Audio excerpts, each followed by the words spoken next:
Hi everyone, welcome to another episode of Have You Heard? And today we're going into the 90s to 1991 and we're listening to Electronic, who are quite probably the first and greatest of the 90s supergroups. In 1969 we had Crosby, Stills and Nash. Now in 1991 we have Johnny Marr of the Smiths and Bernard Sumner of New Order.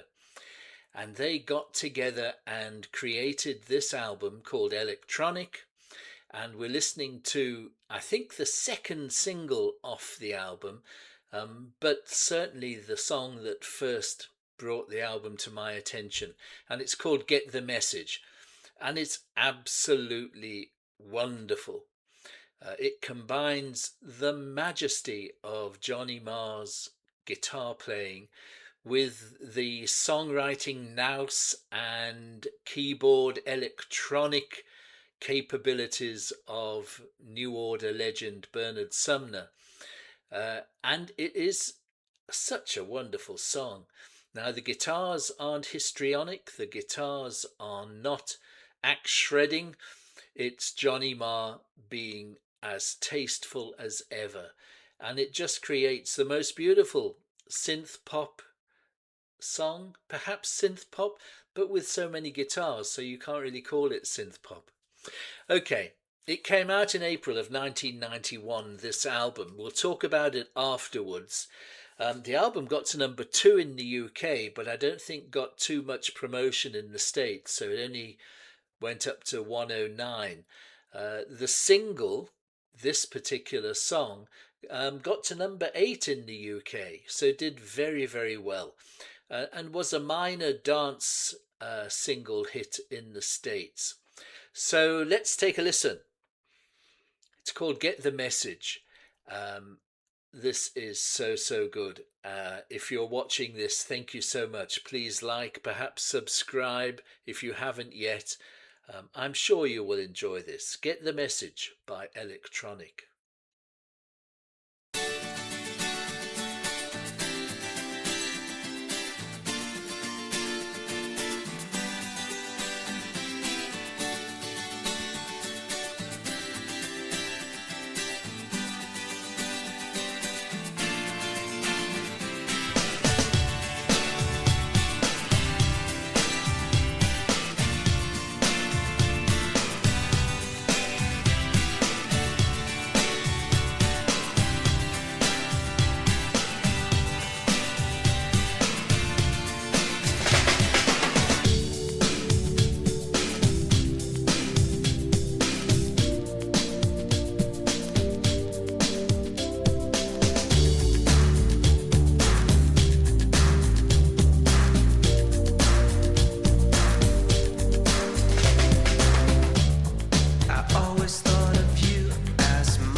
Well, how did you enjoy that?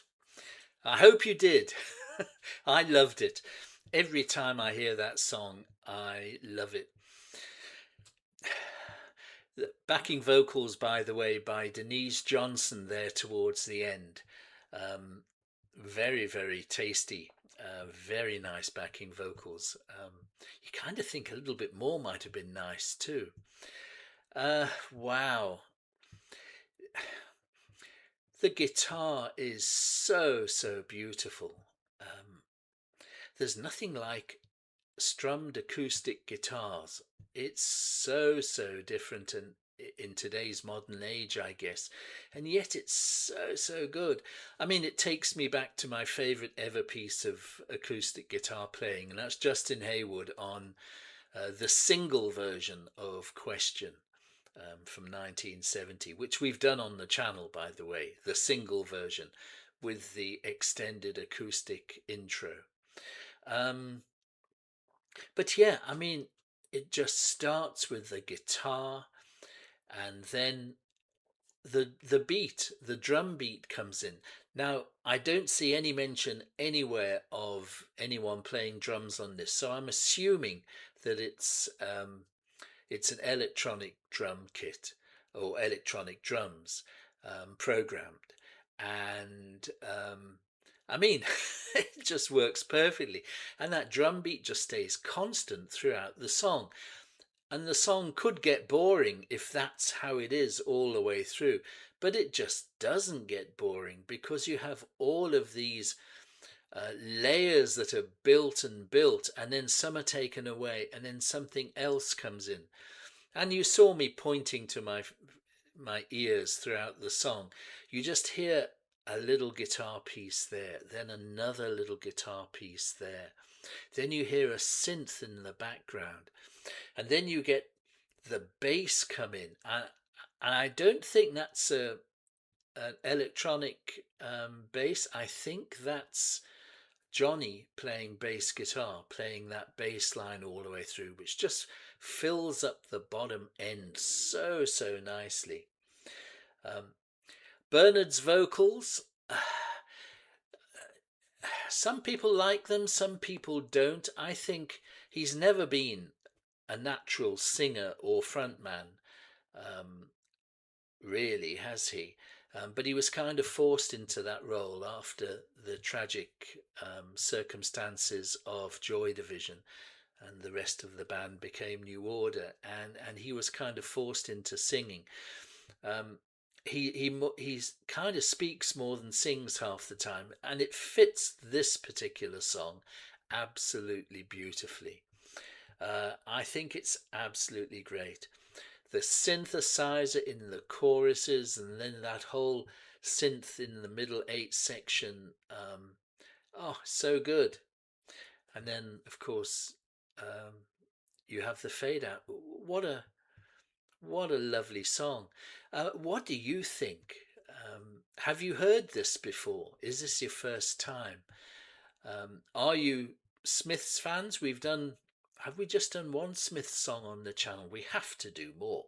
I mean, that's crazy. Why have we only done one Smiths song? We haven't done New Order. I've got a couple of New Order albums. I've got a kind of like a compilation of all the singles, a double CD.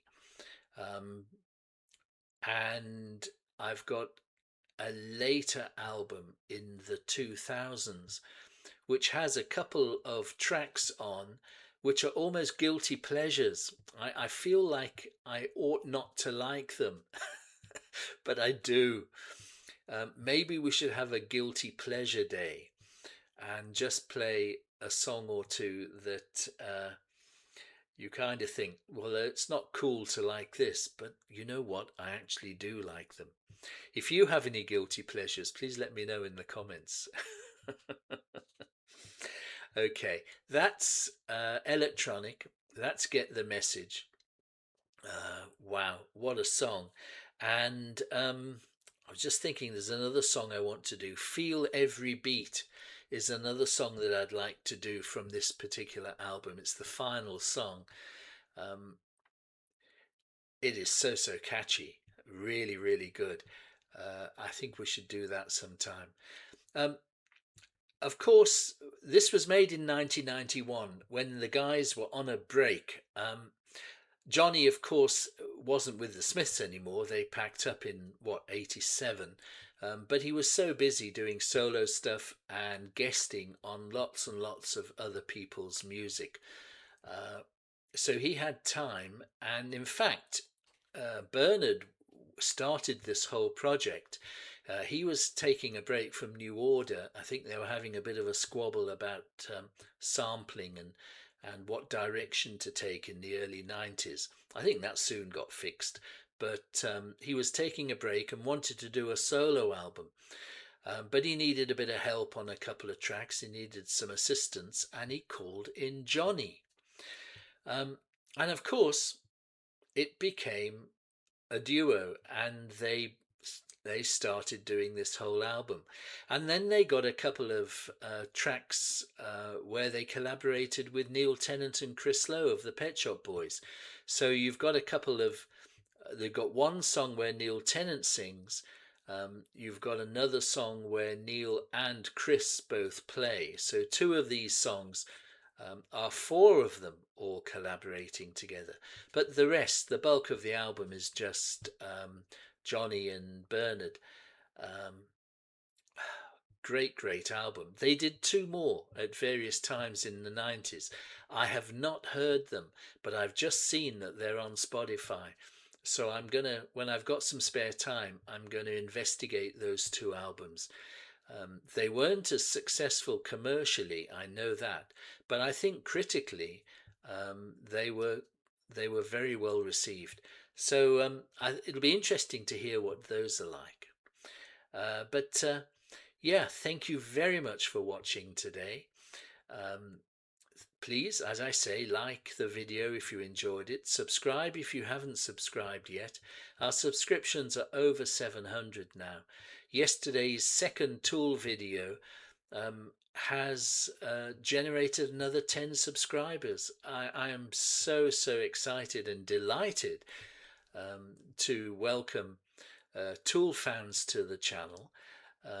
We'll be doing more Tool in the future, of course, and our regulars, if you haven't listened or heard or watched those two Tool videos yet, I urge you to. I only discovered Tool when I was 70, and now I'm a huge fan. They are that good. But yeah, thank you and welcome to everybody. Thank you for watching.